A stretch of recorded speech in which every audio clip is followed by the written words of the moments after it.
কৃষিতে সেচ ও জমি চাষের জন্য ডিজেল চালিত এসব ইঞ্জিনের বিভিন্ন যন্ত্রাংশের জন্য বিখ্যাত বলা হয় শিল্প শহর বগুড়াকে।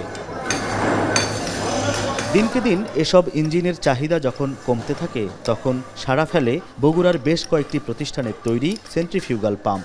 দেশের বাইরে বেশ চাহিদা তৈরি হয় পাশের দেশ ভারতেও। পানির পাম্প রপ্তানি করে আসতে থাকে বৈদেশিক মুদ্রা। 2018 সালে ভারতে পাম্প রপ্তানি করে বগুড়ায় আসে $2,76,400। তবে গেল বছর $2,30,000 বেশি রপ্তানি করতে পারেননি এখানকার ব্যবসায়ীরা। তাদের দাবি, করোনাকালে প্রথম ধাক্কা লাগে এই খাতে।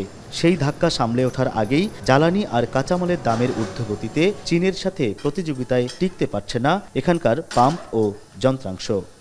ইন্ডিয়াতে আমাদের একসময় ব্যাপকভাবে গেছে আমাদের পাম্প, সেন্ট্রিফিউগাল পাম্প যেটা। এখন একটু কমে আসছে, যে টেকনোলজি একটু চেঞ্জ হয়েছে। টেকনোলজি চেঞ্জের কারণটা ধরেন সাবমার্সিবল চলে আসছে আমাদের। অনেক ইরিগেশনে আপনার সাবমার্সিবল দেয় করে এখন। ভারতে এই চায়না তারাও বিক্রি করার চেষ্টা করতেছে, আমরা বাংলাদেশ থেকেও বেচার চেষ্টা করতেছি। আসলে এই যে কম্পিটিশন করতে যায়, আমরা চায়নার সাথে আমরা কম্পিটিশনে পারতেছি না। মানে এদের যে ওরা আমাদের কস্ট বেশি হয়ে যাচ্ছে, কারণ আমাদের কাঁচামালের যে দাম বেশি, আমাদের ট্যাক্স ভ্যাট বেশি নিচ্ছে। ফিনিশ প্রোডাক্টে ভ্যাট নাই, কিন্তু কাঁচামাল আনতে গেলে তো আমাদের ভ্যাট নিচ্ছে, যে কারণে আমাদের কস্টিং অনেক বেশি হয়ে যাচ্ছে। ব্যবসায়ীরা বলছেন, দফায় দফায় বাড়ছে স্ক্র্যাপ, হার্ডকোক, পিগ আয়রন, সিলিকন ও ম্যাঙ্গানিজের মতো কাঁচামাল ও জ্বালানির দাম। সম্ভাবনাময় এ রপ্তানি খাতে সাফল্যের ধারা অব্যাহত রাখতে ভ্যাট ট্যাক্স বিবেচনায় নিয়ে বাড়াতে হবে সুযোগ সুবিধা। আর ভারতের পাশাপাশি অন্য দেশগুলোতেও বাজার খোঁজার পরামর্শ ব্যবসায়ী নেতাদের।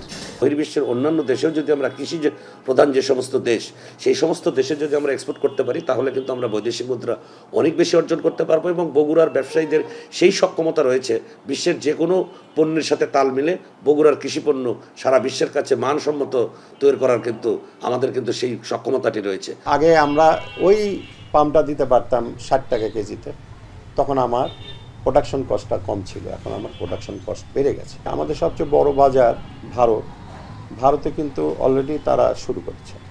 তো এটা আমাদের জন্য খুবই একটা অ্যালার্মিং, যে আমাদের বাজারটা কিন্তু থাকবে না।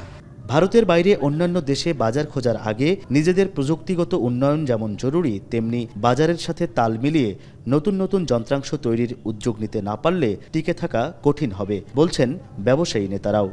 টেকনিক্যাল কিছু সাইডটা চেঞ্জ করতে হবে। সেটা হলো কি, আমাদের এই একটার অভাব রয়ে গেছে আমাদের, যে কেমিক্যাল কম্পোজিশন টেস্টিংটা, এটা প্রত্যেকটা ইন্ডাস্ট্রিতেই লাগবে। এটা এখন আমাদের করতে পারি নাই।